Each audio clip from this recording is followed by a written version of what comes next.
Hello, everybody, and welcome to another Blue Table Talks. I'm Derek Smith, and today I have with me a great friend of mine. We've been friends for over 25 years now, and I want to give you a little backstory on that. We met at the OSI Academy, Air Force Officer of Special Investigations Academy. We became quick friends, and we've been friends ever since. But what I'm going to do is I'm going to let him introduce himself and tell you about what he does, what he did in the past. So I'm going to bring on my good friend, Mack Gadsden. Mack Gadsden, why don't you tell everybody who you are and kind of what you give them a little bit of background. We get more into it as we go through the questions.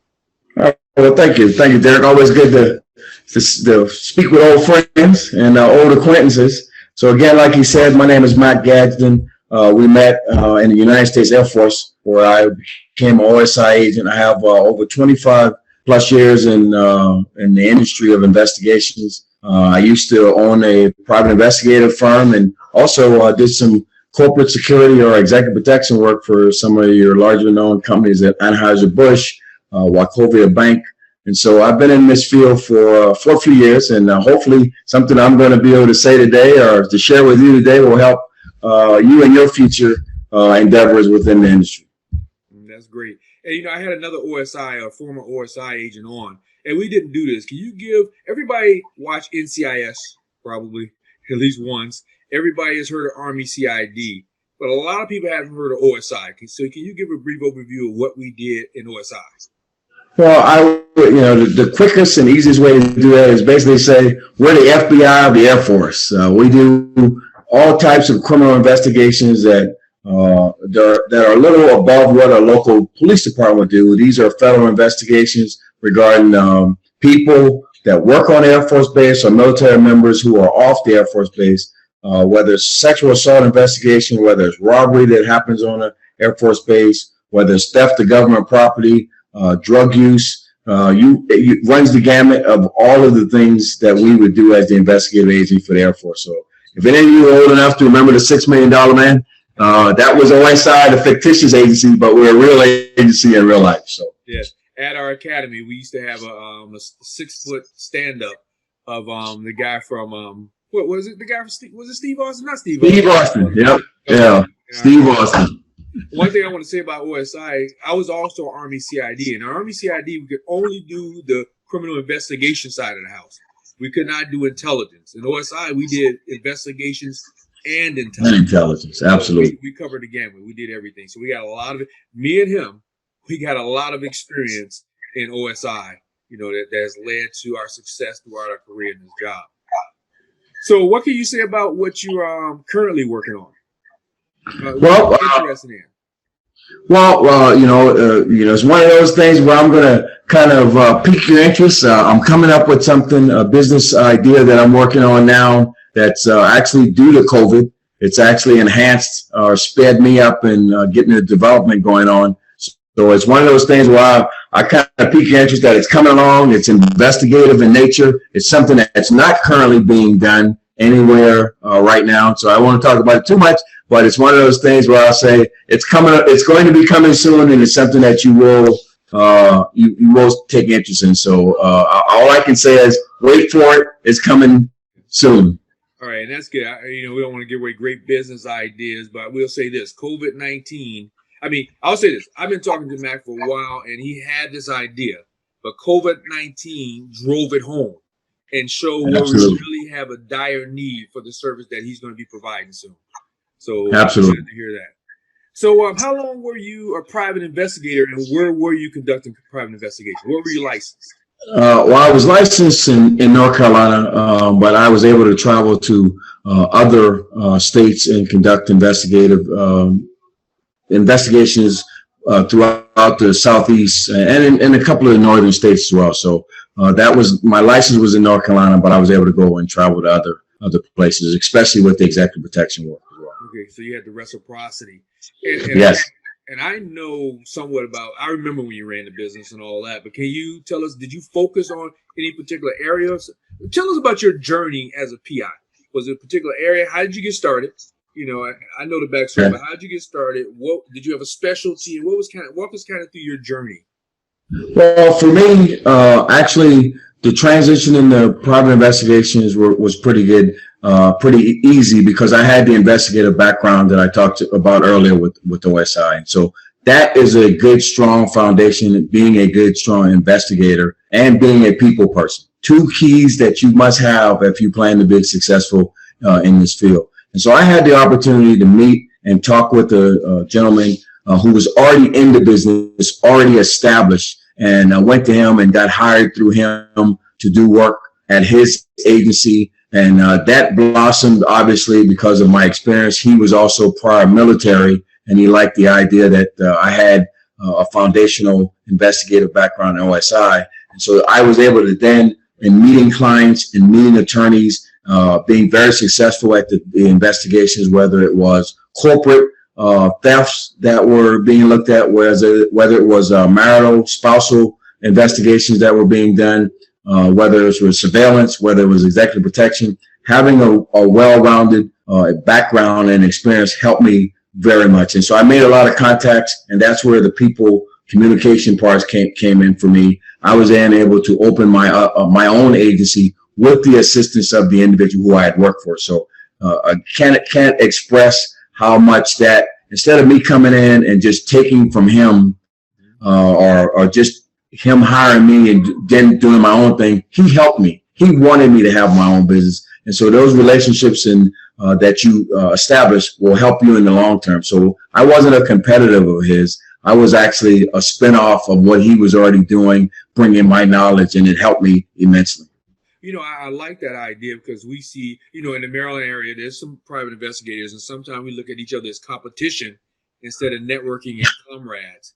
So with this guy, he didn't see a threat or anything with you coming on and starting your own agency in the same area.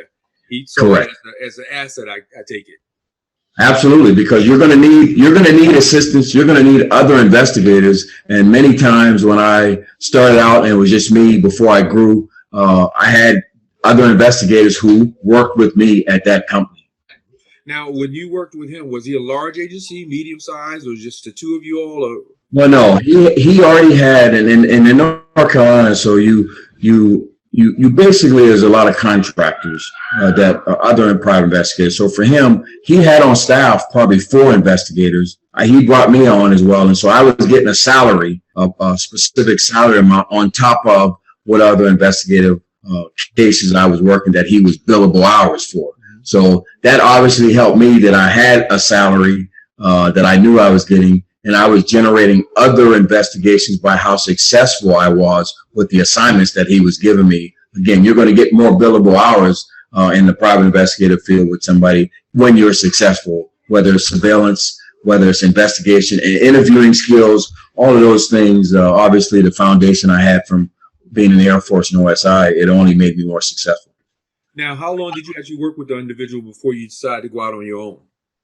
I probably was with him probably a year and a half. Okay. So I never stopped working for him when he needed me. I just had my own company that where instead of him paying me a portion of what he was billing somebody for, I was actually getting the whole portion of what I was billing people for. So there's a he can subcontract to you at this point. You're a subcontractor. Absolutely. Now, in South Carolina, are you able to, could you have started your own firm right away based on your back experience, or did you have to work for somebody for a certain amount of time? No, I could have started my own agency, but one of the things that I at least wanted to focus on and share here is you always, to me, you're going to be in a better position having a better understanding of the lay of the land, the industry, how things work by learning from somebody else. And that's what I did. I learned the office side, the billing side, the customer side, and working with an attorney side. Although I could have been licensed and have had my own business, those things would have been made a little more difficult since I didn't have the inner workings of an office. And I'll say this, excuse me. I mean, I know in the military, you were a great agent, right? You could be a great agent, but running a PI was a business. Absolutely. And even as an agent, we had sort of like, we could pick up the phone and call NCIC when we needed not a PI database. And we had case management systems built for us in the Air Force, but we had to now go out and pick our own case management systems and learn how those work. So while you be great at investigations, there's a business aspect to it as well. So I think that 1 year of getting out there and seeing that inside works, inner works, was probably invaluable to you, right? Absolutely, absolutely. It helped out immensely. And when it was time for me to get somebody to work for me, I understood what that meant, because this contractor is now working, and they're probably trying to do the same thing, building up a network that for themselves, and ultimately opening their own business. And that's exactly what happened. One of the guys that worked. Well, I kind of like that idea, because we get to build, mold, and help other people grow their businesses as well. You know, I got a couple of investigators with me, and they have to get 5 years experience with me. But I encourage them to do, to build their own. This is a journey for them to build their own organization. You don't have to stick with Derek. You can break out, you can do process serving, and do things on your own. So I like the idea that you feel good with developing other people, helping people develop their business. It wasn't like I'm gonna train you and you're gone. It's like I'm gonna train you. I still have access to you, and we can help each other. And that's that relationship that you're establishing that's long term. When they leave from working with you 8 years down the line and they need something, they can call back, because when you leave the right way, you can always come back and get help, right? It's the way you leave is important, I believe. So I want to talk about a difference we have here, and I know the answer for as far as I'm concerned, but you've been on both sides. You were an investigator, and then you became a PI. And a lot of people, a lot of police officers, a lot of detectives, FBI, they think they can just, hey, I got all these years in, so I can just go and be a great PI. So I want to ask you, what were some differences you saw from, okay, I'm great at investigations. I know how to do a murder case. I know how to do any kind of case. But how did that transition? Were there some differences when you became a private investigator? You're like, whoa, I wasn't aware of that. Anything comes up? Well, as a private investigator, keep in mind, when you're a criminal investigator that's working for an agency, you can come in and you have the credentials that say, this is who I am. You need to speak with me. I'm conducting an investigation. And so more times than not, you're not getting pushback from a person that's actively helping an investigation. As a private investigator, you have to be able to come in and talk to people and get them to feel comfortable with you and know that you are legitimately here for a purpose that's from a professional standpoint. So you can't come in and think that they're going to just talk with you. If a crime occurs and law enforcement shows up, or the FBI, whoever shows up, more times than not, somebody who is there that has information that they want to help and assist, they're going to do that. As a private investigator, you have to establish that, because when you show up, you're showing up knocking on somebody's door, you're in plain clothes, you don't have a badge that says I work for whatever your local department is. And so you have to cross that line of where you need to be able to cross over and getting them to trust you through your communications and being able to establish rapport with that individual. So that's if people aren't talking to you, you're not making any headway in the private investigative end.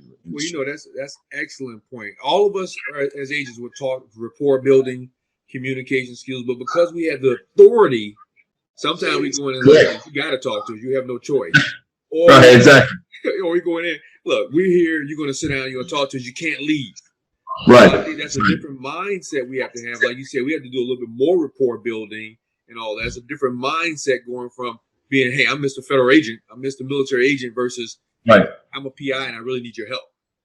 Right, because you could very easily find yourself on the other side of being an accessory to a crime. You have information that happened and you know about it and you're not telling anybody. Well, if it's proven at a later date, you could be charged with that. But that's not going to happen if you're talking with the private investigator. So not that you need the fact that somebody can be charged or they have the power behind their badge.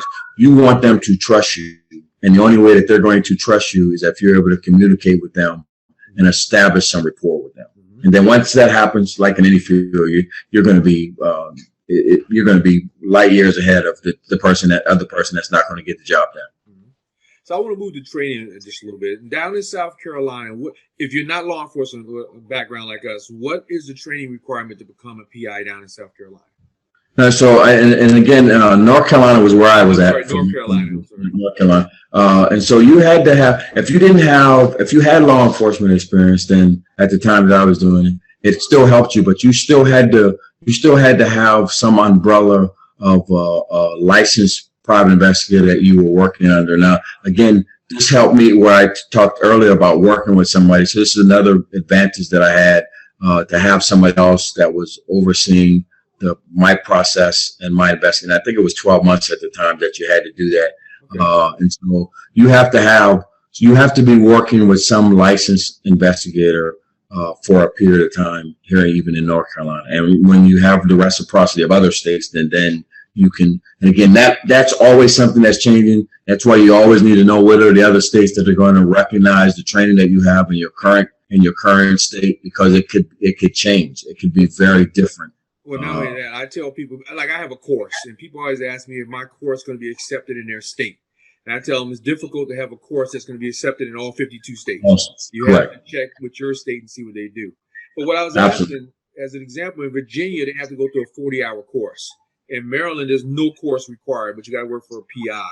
So North Carolina, North Carolina, there is no. At the time I was doing, there is no course, and I don't believe there is a course now. It's based on the number of hours that you are able to show that you're working under a licensed investigator. So there's no specific course that you could go to where you pass a course and now you're a private investigator. Okay. And I interviewed a guy yesterday, and in Georgia they have to go through 110 hours, and they have to be a security guard license, security firearms, and then PI training. Wow. Do that. So what's your thoughts on the training aspect? Because they're going to be out there doing investigating. You and I went through an academy. We went through a 12-month academy. I mean, right. 12-week academy. 12-week academy, right. And we learned every aspect of investigations, defensive tactics, how to shoot and all that. So what's your thoughts on maybe how a private investigator should be prepared? Is the 1 year on the job experience enough, or should there be something different in your opinion? Any thoughts on that? Yeah, well, you have the 1 year, and that's your baseline. That's basic training that you're going to get. So I would always suggest that any type of continual training is going to be helpful to you. Talking with other investigators, actually sitting down and going through scenarios of lessons learned, it's going to be helpful as well. So even online, the more training that you can get, the better. And I would even suggest to you, formal training is still key. English, if you have a college degree, these things are going to help you, because keep in mind, the report that you write is representative of how important your business is. So while the state may say you don't have to have a bachelor's degree, on your website or on your communications with individuals, and they would ask that question, hey, what's your background? Your bachelor's degree, master's degree, your education background is just as important as your experience to me.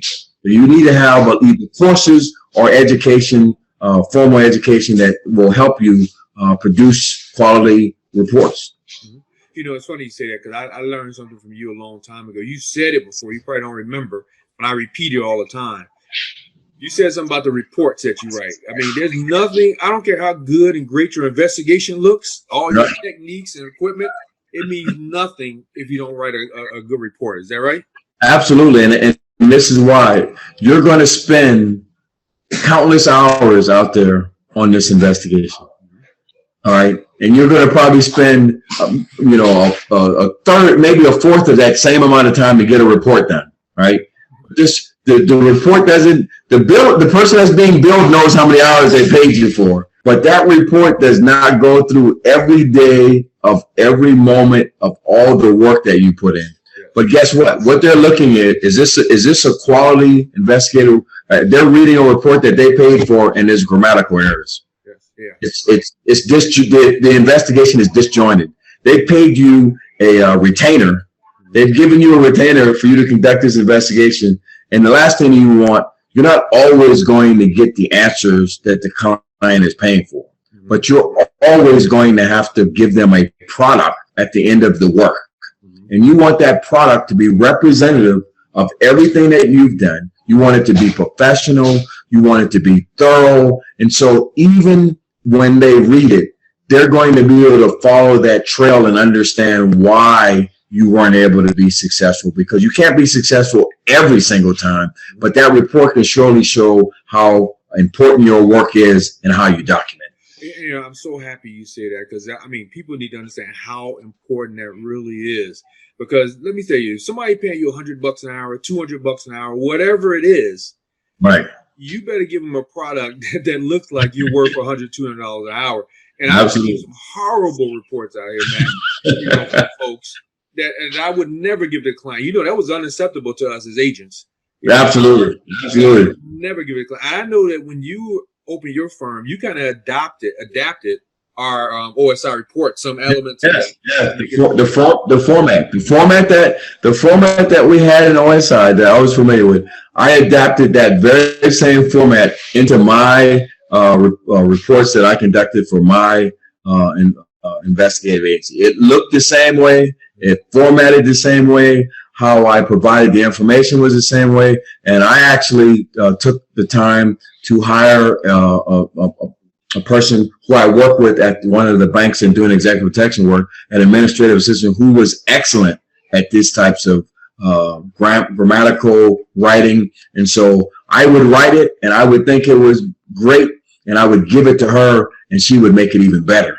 So that's something that I was able to do that was very helpful. I never had to worry about that product going out the door and somebody calling me back and saying, hey, like you said there, I was paying you $100 an hour. I'm reading your report. I can't seem to figure out what you've been doing. What did I pay you? I mean, that's some great advice. That's very important. I even like the part about you almost giving it to an editor.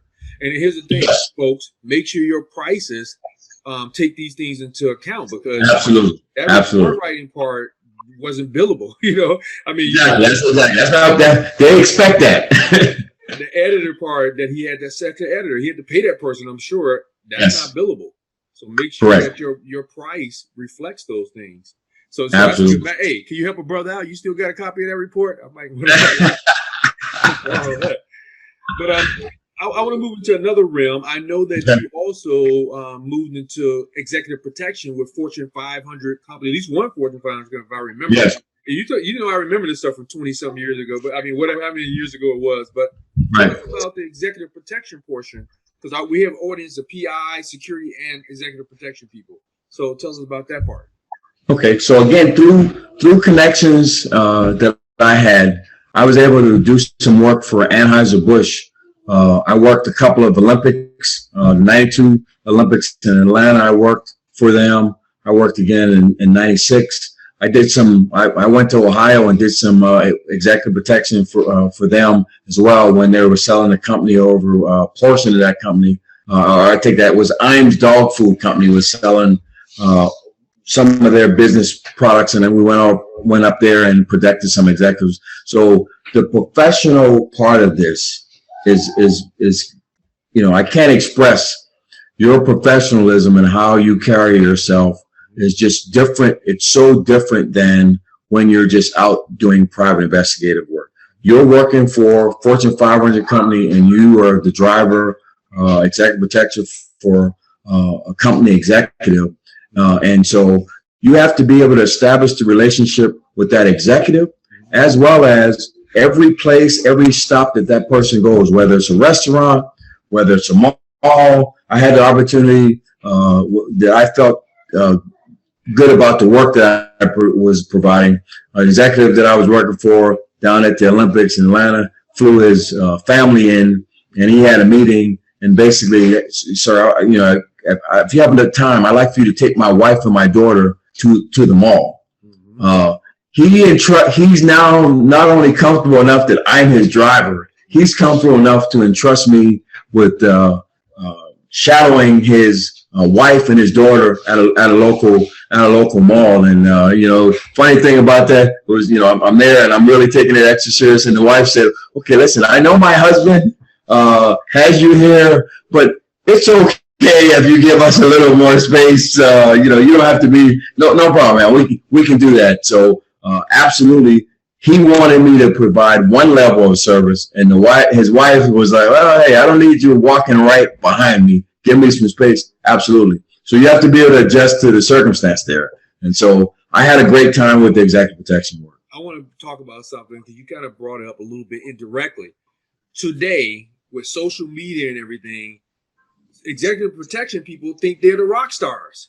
They think they're the celebrities, and they think they're. So talk about that a little bit. I mean, first of all, I think you got your training the same way I did. You went through the executive protection school we had at OSI, right? Correct. That's correct. So talk a little bit about that, because nowadays they want to be celebrity bodyguards and all that kind of stuff. I mean, they be the celebrities. They be in the limelight. Talk about how we should act as executive protection. So let me help you with. So the thing I'll say about this is, if you're working executive protection, your job is made easier because most people may not know that this Fortune 500 company executive, they don't even know this person. So you're trying to blend bringing a person somewhere or taking them somewhere and you being essentially an extension of them without calling attention to yourself, right? So this idea that you're the rock star and you're on Facebook and you're on Instagram and everybody knows who you are, as soon as they see you, they're now, oh, that's the guy from Instagram. Who's he? They're looking for your client, and that only causes more heartache or more stress for you because now everybody knows who this person is. And so even it's very important to keep your counsel of what you're doing for that individual, because they don't want the notoriety. They don't want people walking up to every time somebody walks up to somebody that you're doing executive protection for, that's the potential that something isn't going to go the way that you want. Whether it's a CEO of a company that people don't like a decision that they make, you do not want, you want to avoid those types of instances as much as you can. So calling attention to yourself is not the way to do it. You are not the celebrity. You are not the client. Correct. Matter of fact, I would say be like a ninja. They almost don't even know you're there. I mean, one of the best movies I still think about is Kevin Costner in The Bodyguard. You know, you're there to do a job and a job only. You're not the celebrity. And I see so much of that. I see all these rock star bodyguards now, you know, and things like that. I don't even want you to know I'm on the job. Well, and I'd even add to that too, Derek, is that, listen, you're being asked to provide maybe a driver's service or executive protective service. That's all they're asking you to do. That's what they're paying you to do. But I would also suggest to you that anything that you can do to be accommodating for your executive is always going to be appreciated. So it wasn't my job to grab bags out of a car and put into a private jet, but I'm already here. I'm already talking. I'm grabbing the bags. And it's so funny. He'd fly out of a private airport in Atlanta. Every time I was there and he started to ask me by name, every time he got in and out of that car at the airport, he would give me a cash tip, right? A cash $100 bill tip every time. The other guy was saying, what did he just give you? I don't know. I'm not even paying any attention. And they couldn't believe it. Yeah, they couldn't believe that this was happening, because guess what their sentiment was? Oh, they're not paying me to get this guy's bag. That's not my job is over when I brought him to the airport. Not that you have to do these things, but the more accommodating, the more you're taking into account that this job isn't the only job you're getting paid for. How about the next job? How about the next company that he's going to refer you to or refer to you? That's what you have to be thinking. You know, a lot of it is referral and word of mouth. Now, let me say this. I got some diehard executive protection folks in there. Yes, we know that our ultimate job is protecting the person. And if I'm loading a bag, I still know. I mean, look, it's not like somebody's coming at this guy at all times. I got time to put a bag in the car. Absolutely. That's exactly what I'm saying. Not compromise my client. So don't say, well, you're not supposed to do all that kind of stuff, because you got to watch the client at all times. Let's be real. Absolutely. All right. Absolutely. That way you just don't let him, you don't open the door for him to get out of the car until after you get to do the bag first. Everyone to, sir, give me a second. I'm going to do something here with the bag, and then I'm going to come back and use the car as your safety net for that type of situation. So I know that you and I went through all kind of great training. We had undercover operations. We had protective service, you know, learning to drive and crash and all that kind of stuff. We had all kind of classes that we went through. But how did you keep up with your craft? How do you continue to learn, keep up with your craft and things like that in this arena? That's a great question. I talked a little bit about formal education. There's all types of education online for you, YouTube videos to watch. Also to look out for the things that don't go right in this arena. So learn from the mistakes of others. And so these are the things that no matter how many times you do an executive protection operation, you can do 100 of them. The 101st one could be where there's a mistake. So there's no sense of it's okay. And I think that's first and foremost in this industry. You have to be on your P's and Q's every time so you don't have that instance that happen. You can't guarantee that it doesn't, but you can learn from the mistakes and be open for learning from others in the industry and talking and communicating with others. So there's a lot of online training. There's the whole adage I would agree with. There's no bad training, right?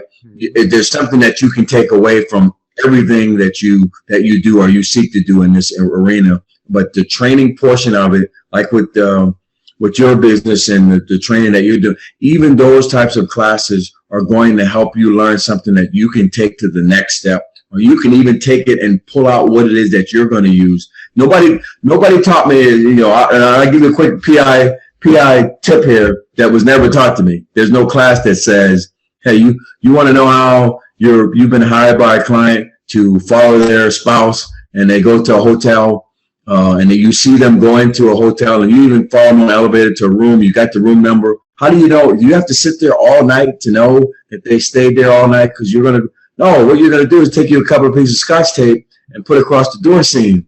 And you're going to try to put a line there. And when you come back at 4 and 5 in the morning and you left at 11, 12, you're going to be able to say they were there from this time to this time frame. Why? Because your tape, there wasn't a break in the seal of your tape. You didn't sit there on the hallway to see what was going on. And so those type of nuggets, when the client asks you, how do you know he or she was there all night? Well, it's investigative technique, but I can almost certainly guarantee you that I'm assured in what I'm saying to you that they were there all night. So it's things like that training, there's no training class that tells you that you can do that. So it's just tips of trade. I love that tip. I hope you all took note of that. I'm going to use that one. You have to sit there all the time. I like what you said, because it's almost like football, watching the highlight. I mean, watching the reels. You study to see what you do wrong last time, what you can do better next time. And on top of that, in the military, we had what's called after action reports and lessons learned. So right. We go and say what happened. Even if it wasn't bad, after action report. Here's what took place. If something did go wrong, here's the lessons learned. So we can continuously learn and get better. There's always what we used to call in the military. Remember, we used to have TQM, total quality. Total quality man. Yep. It was about continuous improvement, and we can always continue to improve ourselves. And by the way, of course, this is a shameless plug, but I have my private investigator career course, and people always ask me, why should I take your course if it doesn't meet licensing requirement in my state? And what I say is this: in your 40-hour, well, let me tell you this. I went through a 40-hour course not long ago, Matt. I just wanted to compare it. I was looking for the certificate. I just did it about a month ago. I wanted to compare it to what I was teaching. And I spent 40 hours a whole week, and all they did was put on a show. They brought a person in and showed us all kind of cameras and talk about how cool the cameras were. And then put some on some phones. Then I had a person come in and show us spy gadgets. I never used spy gadgets as a PI yet. Yeah, correct. He shows all these cool spy gadgets. And this guy had he's only done a few cases, but he's the spy gadget guy. Right. I had a woman come in and talk about polygraph exams, but didn't teach us how to do lie detection and polygraph, look to the left if they lie and all that.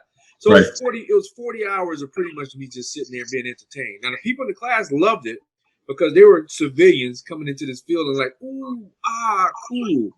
But I tell people in my course, I teach you 35 lessons of how to do every type of investigation you can think of, how to investigate. Because wowing me with the BS is not learning how to investigate. My client wants an investigation. They want a thorough investigation. So I tell people, yes, my class is not going to get you certified in your state, but it's going to teach you how to be an investigator. Well, another thing I'll add to that, before you can buy all those gizmo camera stuff, you got to have money. Where'd you get the money from to invest in all the gizmo camera stuff? And if you're not using it every day, every week, you paid $2,000 for this snazzy, jazzy gizmo camera, but it's just sitting on your shelf because you don't need it. How can you get that same information in a much more cost-effective, billable way? You can't bill a client for this camera that you had to use. You have to have that equipment. So that just keep that in mind when they're selling you all of this other stuff unless they're lending it to you, you're going to pay for it. You'll be selling on eBay real soon. I'm going to ask you this question, then we're going to move forward because of time. But speaking of equipment, I'm doing a course right now on how to start a PI business, not the investigative part, but how to do a business. Get your licenses, do your are you going to be an LLC or sole proprietorship and all that. And one of my sections has what minimum equipment you need to start as a private investigator, so you won't go out and buy all these expensive cameras and things like that. So what are a few things you say every investigator need to have as a minimum to just get started? I would say you obviously need audio. I would say audio video, good audio video equipment, something that has extended range, a video camera, also still photography. One thing I think people miss out on is you need 2 cell phones, right? You need a work cell phone that's your professional cell phone, and you need another cell phone that's unregistered to your business name that you can make unblocked calls on, because you find that people won't answer a phone with the blocked number. You need to be able to have a number that's just, that's just your throw down cell phone, for lack of a better word. Whether you're calling a hotel, whether you're getting information from a client, whether you have a bartender that's going to help you, whoever you don't want them calling your professional business cell phone that you are actually talking to clients on. So I would say we're going to have CIs. We're going to do some pre-texting. You don't want to do a pre-text call and they call back and it says Gadsden Investigations. Exactly. So that's one thing that gets missed. You already got one cell phone. Just add another line. It can be a flip phone for all you need. You just need that to not be that when this phone rings, you're not in a business mode.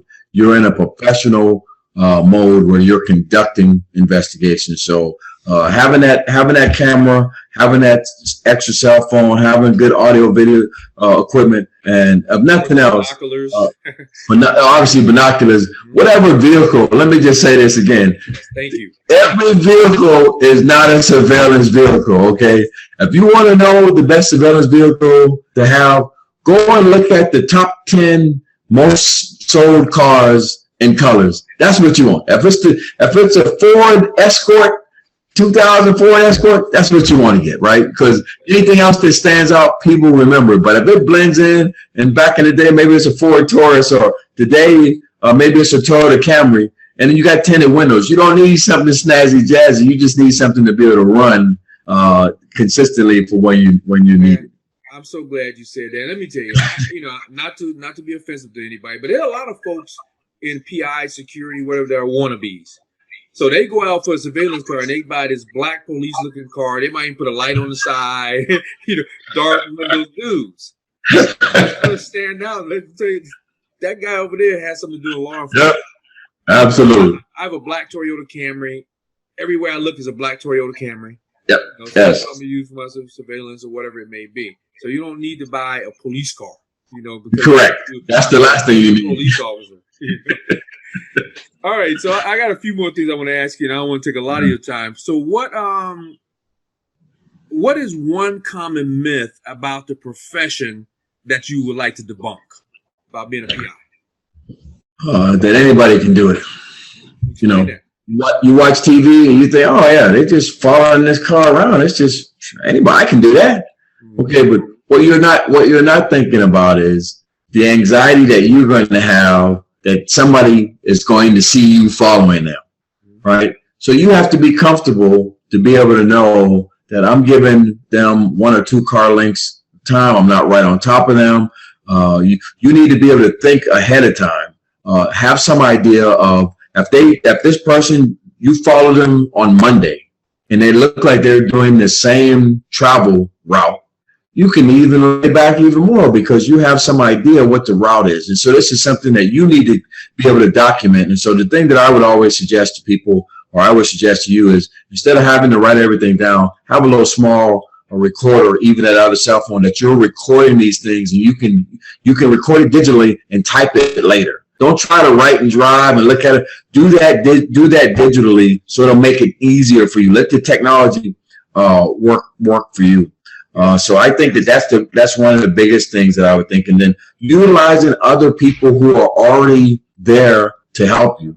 There's nothing wrong with talking with a bartender or a waitress. And you know what? Again, you might have to, tip them a little something to help. But guess what? When you go to Vegas, and I'll tell you, it actually works. When you go to Vegas and you want a room upgrade, you need to palm the desk clerk a 20. It's amazing how your room gets upgraded in Vegas, man. And when you say, are there any other upgrades available, and you palm them a 20, it's amazing how it works. Yeah, I lived in Vegas for 10 years. And when I went to a show, I would get buy a seat. And when I go in, I have some in my hand and slip it to the guy, and I would get a different seat. Yeah, that's how it operated out there. But absolutely. That's one thing you said I thought was very important and very intuitive, and nobody has said it before. But I always say anybody can learn to do this, and you said anybody can't do it. But say a lot of people sit at home and watch a movie and are able to figure out who the culprit is in the movie because they lay it out for you to do that. And you see, and they all think, oh, anybody can solve a crime. But I want you to know that we are trained to do. The reason we're worth $100, $150, $200 an hour is because, like Liam Neeson says, we have a specialized skill that we learn to make us just like a lawyer. A lawyer can charge $400 an hour. A lot of PIs feel bad about charging what they're worth. We're worth it because we have a skill set that we've built through training or through experience that, just like a lawyer and just like a doctor, that allows us to be able to charge that. So no. Anybody can't do it. Almost anybody can be trained to do it, but you can't get off your couch and say, "I'm going to be a PI." Now there's a woman who I forgot the name of the woman. I don't know if you heard this. She this woman who was accused of killing her own child. She's in Florida, and now she's trying to become a private investigator. She's been working with this guy who's a famous private investigator. He's like 72. She's working with him, and he's trying to be a PI. She'll never get a license. She was convicted, but she's calling it research firm. Okay. All right. They can just do this. So you got so that's what you recommend. What advice would you give to someone who wants to enter our profession? I would say you have to understand that you're not going to walk in and make $100,000 a year. You can make $100,000 a year if you work at the craft, if you're good at figuring out and understanding what your client wants. And that's communication. So if you understand at the outset what your client is asking you to do, you can go out and execute that. But if you didn't get it right in understanding what they wanted, and you come back and you spent this time and they paid you for it, and it's not the product, it's not the information that they wanted, it's a colossal waste of your time, and it's a colossal waste of their time, and you're missing out on the opportunity to ensure you're going to get future business from that person first and foremost, and anybody else that person is going to recommend to you. So I think the communication part of it is such a big part of it. And it's akin to being a police officer. If you're somewhere, you have to be able to talk to the person who is an alcoholic that's walking around with an open container at 10 a.m. And you got to go across town or another part of town and talk to somebody that you pulled over that's driving a Bentley.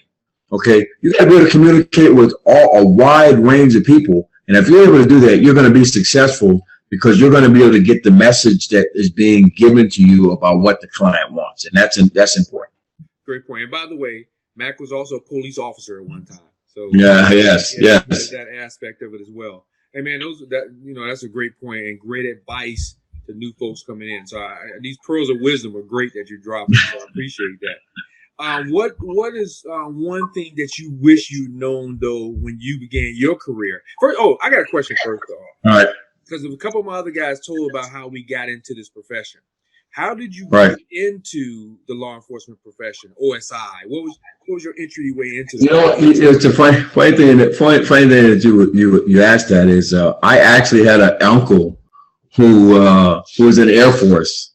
He was in the Air Force, and he said, hey, you should think about going in the Air Force. You're gonna make a good OSI agent. I'm like, okay, hey, what is OSI? So I showed up at my first base My first job in the Air Force, I'm a fire protection specialist. I show up at the OSI office and hey, I'm here and I want to be an OSI agent. And the guy looks at me and says, whoa, hold on there, young fella. You can't just show up to do this, right? Here's a list of things that here are what the requirements are. You have to be this rank. You have to do this. You have to do this. You have to.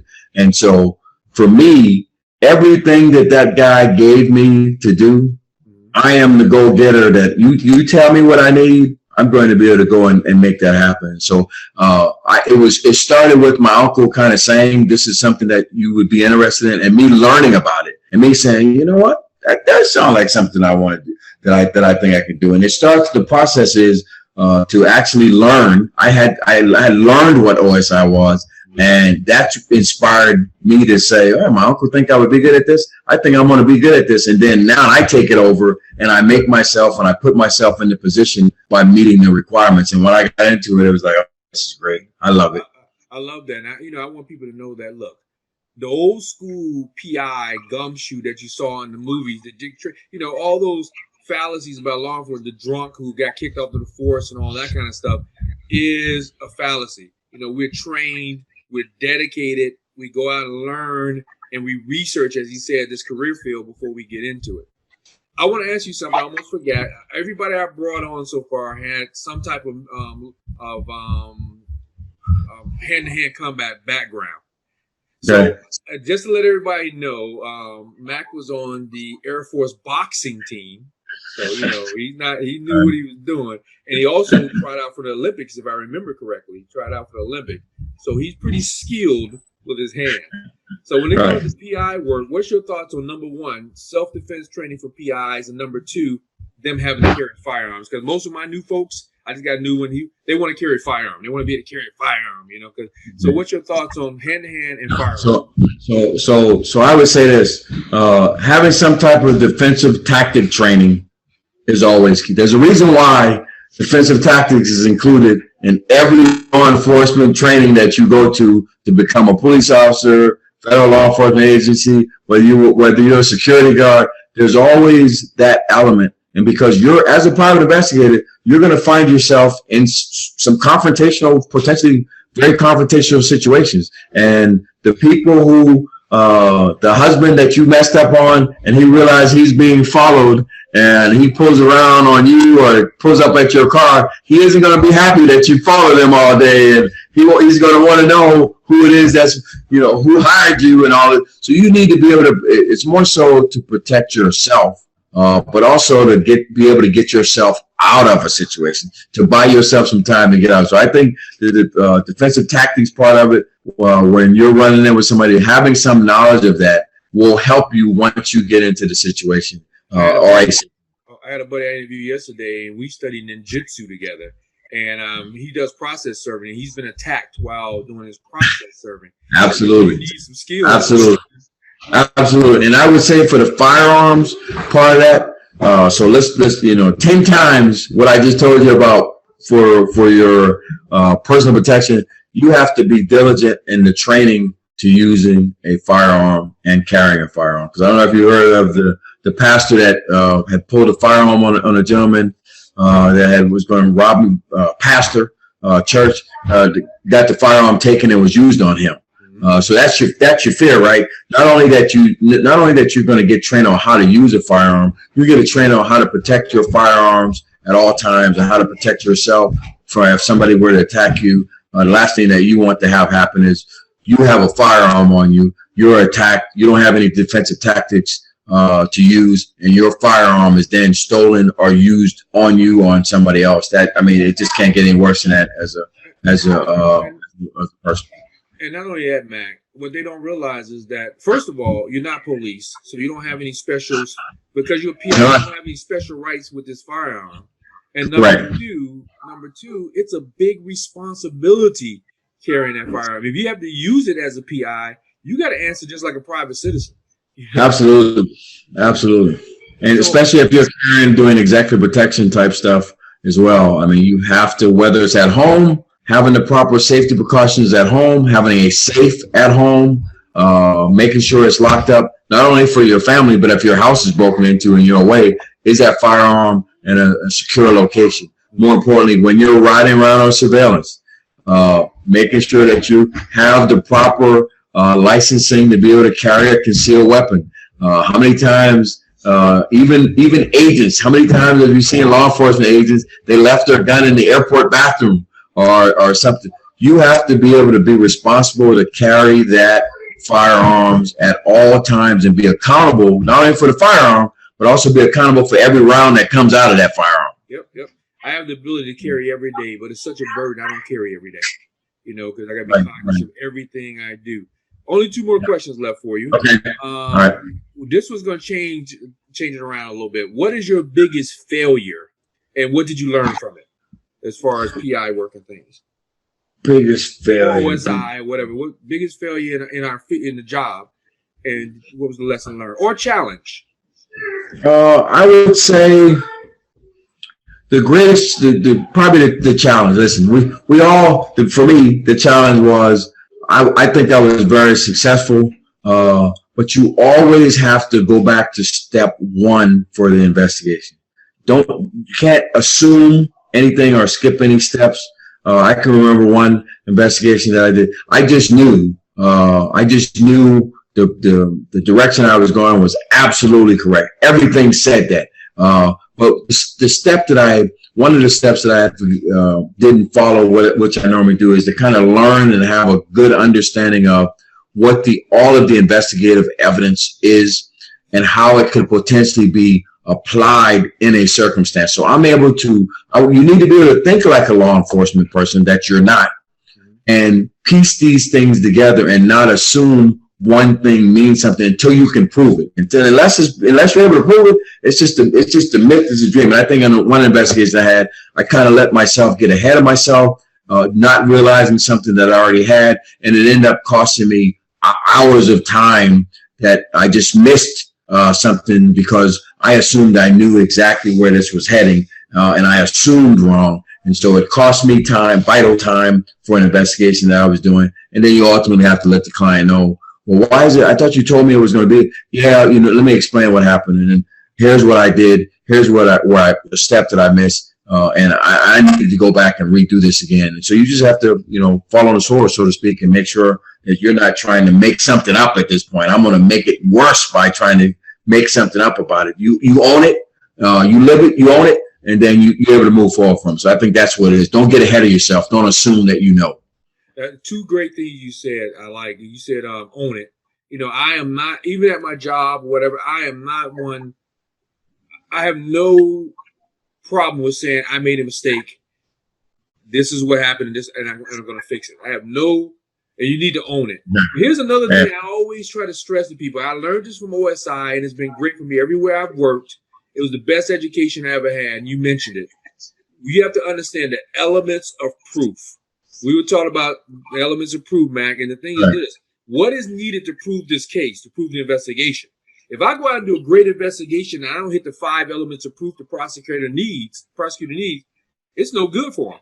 I got to make sure I at least cover those elements of proof. You said, what's the proof and the evidence? What's the proof that we need? You have to know and understand the elements of proof. Absolutely. If you want to get murder, you need these 5 things for murder.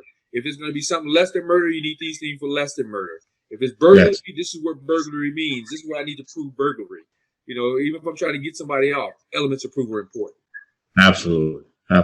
So last question I have for you. If you were in my shoes right now, what's one thing you would ask yourself that I may not have asked you?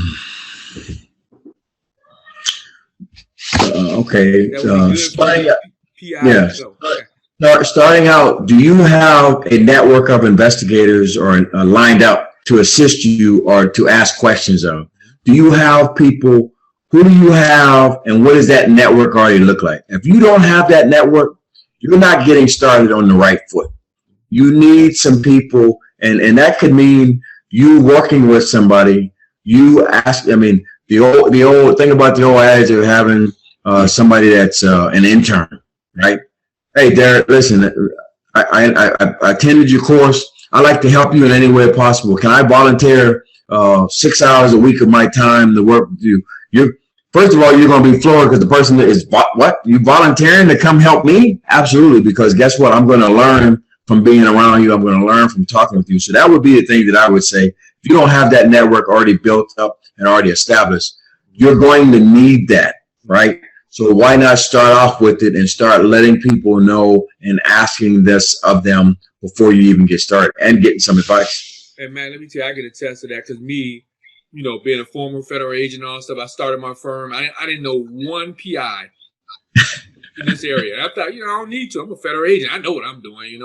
Let me tell you, man, I have been networking and calling and talking to people. And, I joined like 30 groups where these are going to be posted, as a matter of fact. Just started network. I had some problems. I had to, and I posted in the group, and somebody called me on the phone and said, "Have you tried this, and this?" Let me tell you, that was one of the biggest mistakes I had. I don't need anybody. I know what I'm doing. And I found out that yes, we all need folks. I've had people call me from Jersey and say, "Hey, you down in Maryland? Can you do these things for me?" And we help each other out. So that network is very important. Absolutely.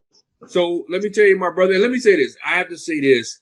I love this guy like a brother, even though, let me tell you what happens with me and Mac. We might not talk to you for 3 years. And he called me up, "Hey, Darren, what you doing? I need to know this." Or I might call Mac, "Hey, Mac, I need this from you." And it's like we talked to each other yesterday, So that's what our friendship is like. We don't have to talk every single day, every single month. But I picked up, I said, "Mac, I want to interview you." He's like, "Hey, when you want to interview me?"